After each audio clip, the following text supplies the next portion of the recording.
बाबा बागेश्वर का भी बयान आया है इसी मसले पर। उन्होंने कहा कि आज सनातन पर बयान देना सरल हो गया है, कोई भी कुछ भी कह जाता है। लोगों के लिए सनातन सॉफ्ट टारगेट बन गया है।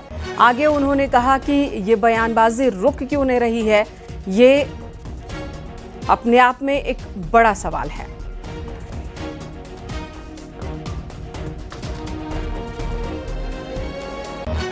सनातन पर टीका टिप्पणी करना बड़ा सरल हो गया है, सॉफ्ट टारगेट है सनातन। कभी भी हज यात्रा पर उंगली नहीं उठाई जाती, जकात पर उंगली नहीं उठाई जाती, रोजा पर उंगली नहीं उठाई जाती। लेकिन दीपावली आएगी तो प्रदूषण होगा, होली आएगी तो पानी बर्बाद होगा, और अब कांवड़ यात्रा होगी तो तरह तरह की बातें।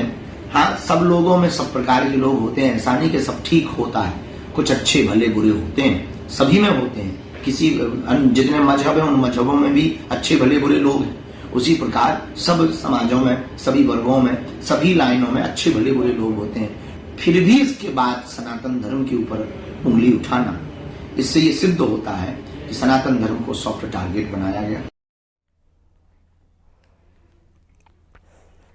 इटावा में कथावाचक मामले में हुआ बवाल थमने का नाम नहीं ले रहा। अखिलेश यादव के बयान पर बाबा बागेश्वर ने पलटवार किया। अब बाबा बागेश्वर ने किस तरह से अखिलेश यादव को जवाब दिया है, आपको सुनाते हैं।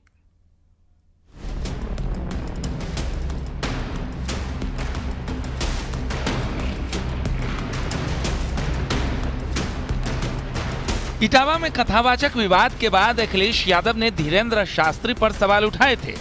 हालांकि धीरेन्द्र शास्त्री सियासी मामलों में जल्दी बोलते नहीं हैं, लेकिन इस बार उन्होंने अखिलेश के बयान पर जबरदस्त पलटवार किया है। अखिलेश का बिना नाम लिए ही उन्होंने गधे और शेर की कहानी सुनाई और कहा कि गधे को जवाब दोगे तो तुम भी गधे कहलाओगे। गधे से लड़ने का मतलब है खुद को गधा बनाना। इसलिए कई बार लोग आपको भला बुरा कहें, चुनौती दें, तरह तरह की बातें करें, जरूरी नहीं है जवाब दिया जाए। जवाब तभी देना चाहिए जब बहुत जरूरी हो, प्राणों की बाजी या आन बान शान की बात आ जाए। जो लोग तरह तरह की बातें कह रहे हैं उनकी सिर्फ सहते रहो, सुनते रहो, चले चलो, यही जिंदगी का सार है। गधे को जवाब दोगे तो तुम भी गधे कहलाओगे। दरअसल अखिलेश यादव ने कथावाचक धीरेन्द्र शास्त्री पर गंभीर सवाल उठाए थे। उन्होंने कहा था कि क्या हर कोई अपने कथा के लिए अपने घर में धीरेन्द्र शास्त्री को अफोर्ड कर सकता है? कई कथावाचक 50 लाख रुपए तक लेते हैं। क्या धीरेन्द्र शास्त्री जैसे कथावाचक पैसे नहीं लेते तो अंडर टेबल लेते होंगे?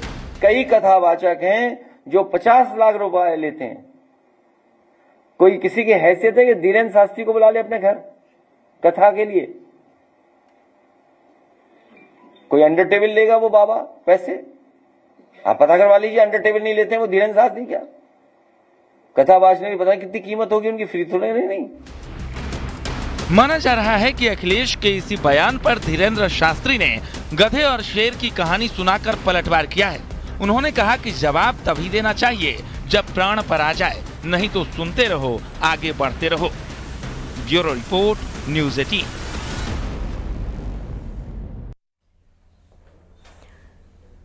इधर गाजियाबाद में पुलिस एनकाउंटर में लूटपाट के 2 आरोपी गिरफ्तार किए गए। दोनों आरोपी पिता और पुत्र बताए जा रहे हैं। पुलिस ने जवाबी कार्रवाई में इन दोनों को गिरफ्तार किया। बेटा फिलहाल जख्मी है, दूसरा साथी कॉम्बिंग के दौरान पकड़ा गया।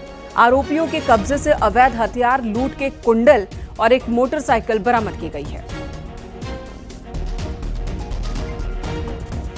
चेकिंग के बीच में दुहाई से 2 बाइक सवार व्यक्ति नजर आए, जिन्हें पुलिस पार्टी द्वारा रुकने का इशारा किया गया, परंतु पुलिस के इशारे पर न रुकते हुए उन्होंने अपनी बाइक को तेजी से कन्नौजा रोड की तरफ मोड़ लिया एवं भागने का प्रयास करने लग गए। इसी बीच उनकी मोटरसाइकिल फिसल के गिर गई, जिस पर पुलिस टीम उनके पास गई और स्वयं को पुलिस पार्टी द्वारा घिरते हुए देखकर उन्होंने जान से मारने की नियत से पुलिस पार्टी पर फायर किया। आत्मरक्षार्थ हुई जवाबी फायरिंग में जिस व्यक्ति ने फायरिंग की थी उसके पैर में गोली लग गई, परंतु दूसरा व्यक्ति मौके से भाग गया, जिसकी तलाश जारी है। इधर हापुड़ में भीषण सड़क हादसा हुआ। यहां हाईवे पर टैंकर ने बाइक में टक्कर मार दी और इस हादसे में 4 बच्चों समेत 5 लोगों की मौत हुई है। हादसे के बाद कैंटर का ड्राइवर फरार हो गया। पुलिस ने कैंटर को कब्जे में लिया है। सीएम योगी आदित्यनाथ ने हादसे पर दुख जताया और परिजनों को सांत्वना दी है। घायलों को बेहतर इलाज के निर्देश दिए हैं।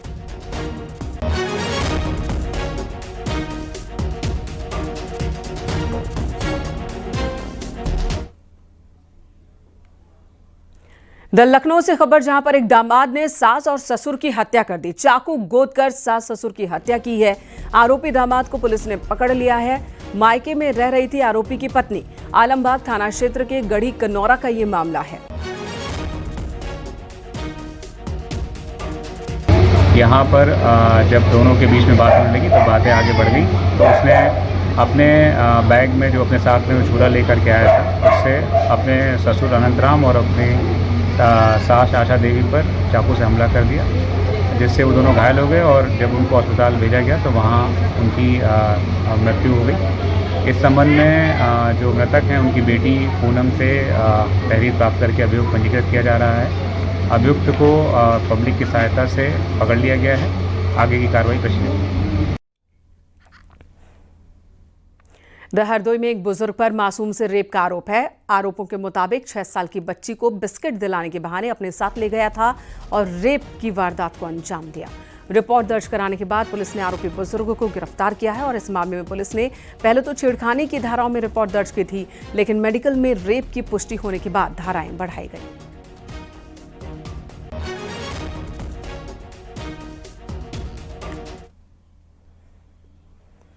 आगरा पुलिस ने लखनऊ से 10,000 के इनामी बदमाश को गिरफ्तार किया है। इस बदमाश ने बीते दिनों एक ट्रांसपोर्टर को लूटने की नीयत से गोली चलाई थी। पुलिस से बचने के लिए ये शातिर फरार हो गया था और लखनऊ में रह रहा था। पुलिस ने उसे लखनऊ से दबोचा और आगरा लेकर आई।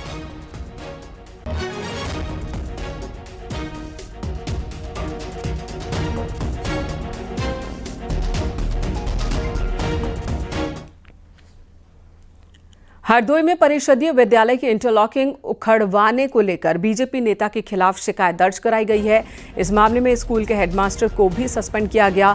बीएसए ने शुरुआती जांच के बाद बीजेवाईएम के नगर अध्यक्ष और सभासद के कथित प्रतिनिधि के खिलाफ रिपोर्ट दर्ज कराई है। साथ ही 2 दिन से स्कूल से गैर हाजिर मिलने पर हेडमास्टर को भी निलंबित किया गया।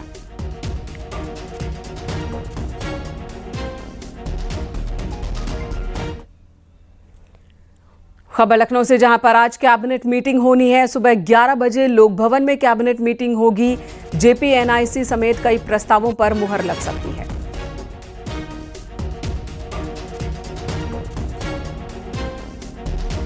सुबह 11 बजे कैबिनेट की मीटिंग होनी है। कई प्रस्तावों पर आज मुहर लगने की उम्मीद है, जिसमें जेपीएनआईसी भी शामिल है।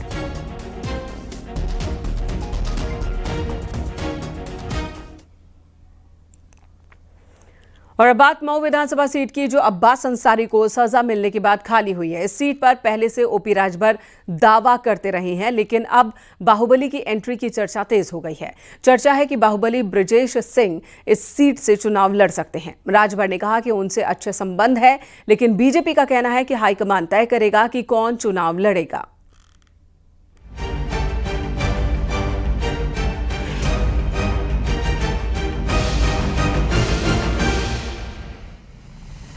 मऊ से एसपी के विधायक रहे अब्बास अंसारी की सजा के बाद उपचुनाव की तैयारी चल रही है और ओम प्रकाश राजभर इस सीट पर अपना दावा ठोक रहे हैं।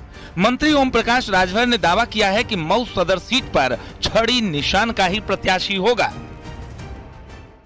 फैसला चुनाव कराने के लिए आता है, चुनाव कराता है, तब पूरी ताकत के साथ भारतीय समाज पार्टी के जाबाज सिपाहियों पुनः मऊ सदर की सीट छड़ी चुनाव की जिंदाबाद का नारा। इधर इस सीट से बाहुबली बृजेश सिंह की चुनाव लड़ने की भी चर्चा तेज हो गई है। मामले को लेकर ओपी राजभर ने कहा है कि उन्हें इसकी जानकारी तो नहीं है, लेकिन उन्होंने इतना जरूर कहा कि बृजेश सिंह से उनके रिश्ते अच्छे हैं। चाहे बृजेश सिंह हो, चाहे उदय राठी जी हो, चाहे धनंजय सिंह हो, चाहे अभय सिंह हो, कोई हो, सबसे अच्छे संबंध हमारे हैं। इस नाते अच्छे संबंध है क्योंकि हर क्षेत्र में अपना वोट है। राजनीति में जो लोग कदम रखे हैं उनसे सबसे संबंध। चुनाव में उपचुनाव में कयास लगाया जा रहा है कि ब्रजेश सिंह आपके साथ आ सकते हैं। अभी मुझे ऐसी कोई जानकारी नहीं है। उन्होंने कभी संपर्क किया क्या? संपर्क तो बराबर होता रहता नेताओं से। इधर ओपी राजभर मऊ में चुनाव की तैयारी कर रहे हैं तो उधर बीजेपी का कहना है कि ऐसा नहीं है कि ओम प्रकाश राजभर के कह देने से उन्हें टिकट मिल जाएगा। हमारा प्रत्याशी कमल का फूल है, जो भी आए वो सब मान्य होगा। अब देखिए, पार्टी का शीर्ष नेतृत्व का विषय है। शीर्ष नेतृत्व जिसको भी तय कर दे, हमारा प्रत्याशी कमल का फूल है जी। जो भी आए कमल के फूल को मिले। मऊ सीट खाली होने के बाद फिलहाल बीजेपी और एसबी-एसपी में टिकट को लेकर खींचतान चल रही है। इसी बीच बाहुबली ब्रजेश सिंह के चुनाव लड़ने की संभावनाओं ने हलचल मचा दी है। Bureau report, news 18।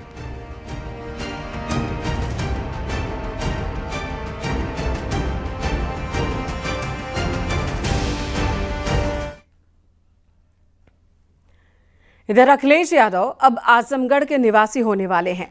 SP supremo का अब नया ठिकाना आजमगढ़ जिला होने वाला है।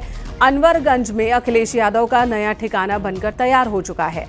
आज इस घर के गृह प्रवेश के मौके पर अखिलेश यादव आजमगढ़ पहुंचेंगे। मंदूरी हवाई पट्टी से अखिलेश यादव का घर तकरीबन 7 किलोमीटर की दूरी पर है। 2 फ्लोर के इस मकान में ग्राउंड फ्लोर पर ऑफिस और मीटिंग हॉल है, जबकि फर्स्ट फ्लोर पर रेजिडेंशियल एरिया है।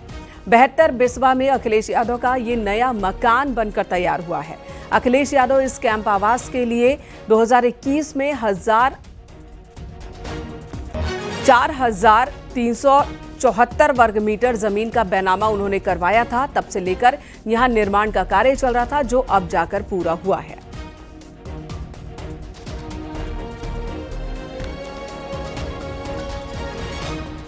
तैयारियां बहुत शानदार हैं। केवल मैं ही नहीं, पूरे आजमगढ़ के हमारे वरिष्ठ से वरिष्ठ लीडर से लेके आम कार्यकर्ताओं तक सब लोग बहुत उत्साह के साथ आदरणीय अध्यक्ष जी के लिए स्वागत की भी तैयारियां कर रहे हैं। कार्यक्रम के आयोजन में जो सभी लोग अपनी बेहतर से बेहतर भूमिका निभा सकते हैं, सब लोग अपने अपने तरीके से लगे।